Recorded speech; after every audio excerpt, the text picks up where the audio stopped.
Hello and a warm welcome to the Sim Hangar. My name's Mark, and today we're looking at something that was released I think late October in the States and has only just now made its way across to Europe and the UK.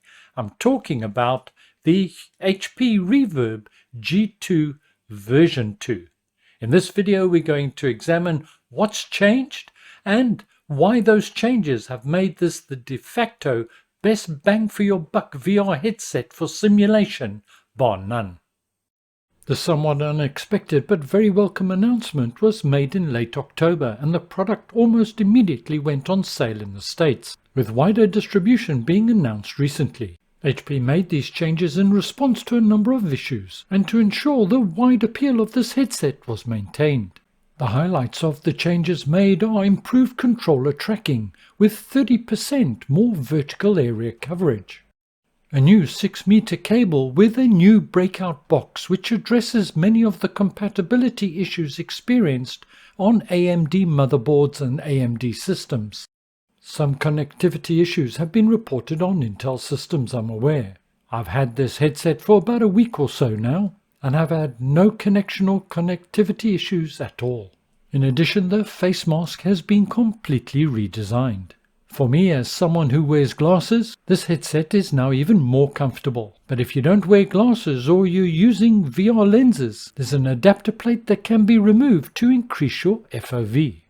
The packaging for the new HP Reverb has changed as well, with very little not being recyclable. Having a quick search on the internet recently, I see that the product is for sale in the States at $499. That's an excellent price. In the UK, well, we're not that lucky. It's considerably more expensive. If you're thinking of ordering one, make sure you get the new part number and you don't end up buying old stock. I didn't get my product from HP directly. I got it through their pre-order business partner, System Active. Let's take a quick look at the new face mask assembly, which I think is brilliant and innovative. It's easily detachable, it's magnetic and held in place by a number of small lugs. That's the faceplate out. But what's new here is the spacer. This is also magnetic and can now be detached. If you're not wearing glasses, for example, you can now reduce your distance from the lenses from about 15mm down to 9mm. And as your eyes are closer to the lenses, well, this effectively increases your FOV. I haven't measured this, but according to Road to VR, there's a fairly significant change. To put the faceplate back onto the headset without the spacer is a straightforward and simple process. Again, it's magnetic and it simply clicks on. And it's a perfect fit. To put the faceplate back on with the spacer just clips on to the faceplate, and then the whole assembly just simply clicks in to the headset and you're back to where you started. Simple, straightforward, and really it is hassle-free. Well, the prospect of an improved FOV with these great visuals, well, this might just push me over the edge and make me get some VR lenses. Whilst we're here, we might as well have a look at the new breakout box. It's a little larger than the one that came with the original Reverb G2. It has the power supply port on the side, and it also has a little switch, an on and off switch on the faceplate. The one cable that goes from the break box to the headset is soft and flexible and likely to stand up to the rigors of VR gameplay. I only wish they'd replaced the clip on the back of the headset that holds the cable. I'm in the mixed reality home and gonna test the tracking. The tracking's never been an issue in terms of flight simulation, but you may want to use it for more than just flight sim, so it's worth a check. Both my hands right out to the sides and the controllers are not flying away. And now the over and under test, and this is quite often where controllers can fail, but in this case the HP Reverb's doing very well. Now for the vertical test, hands directly above my head. They're there. Look away. And then let me have a look again and see if they're still there. They are.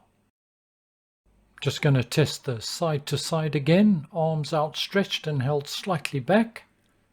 That's holding its tracking. And now test the tracking with some faster movements. Raise the tracker above my head and then bring it down quickly. And lastly, hands relaxed down by my side.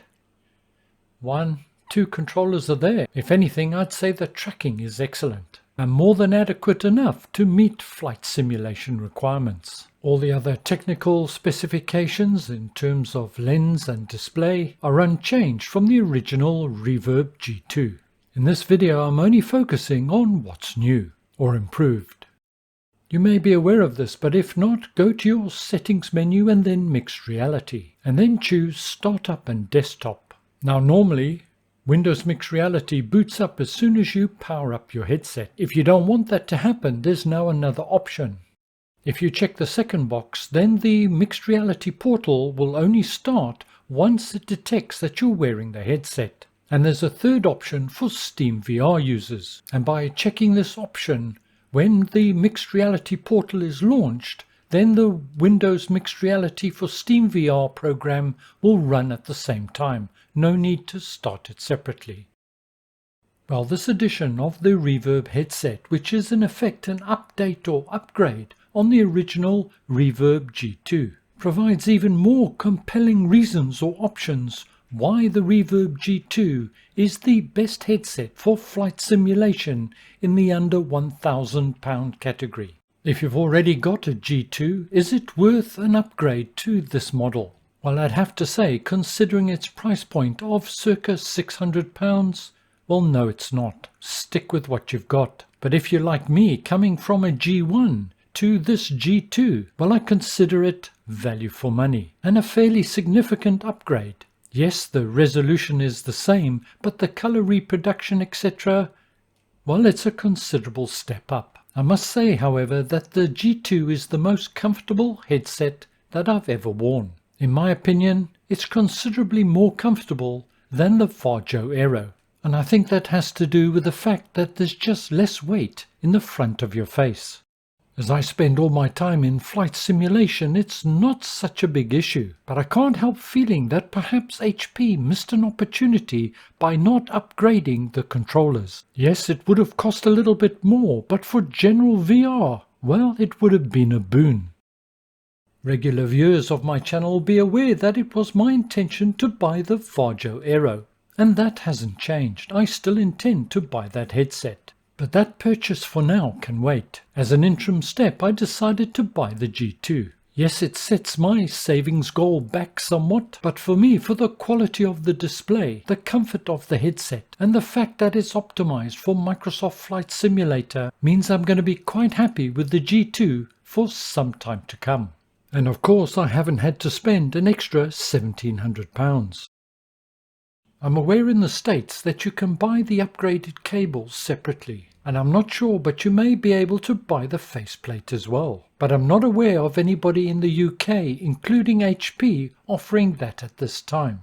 If you're aware of anybody, please drop a note in the comments below. But I would say if you've got cable problems, well, I'd approach HP directly in the first instance, requesting a replacement.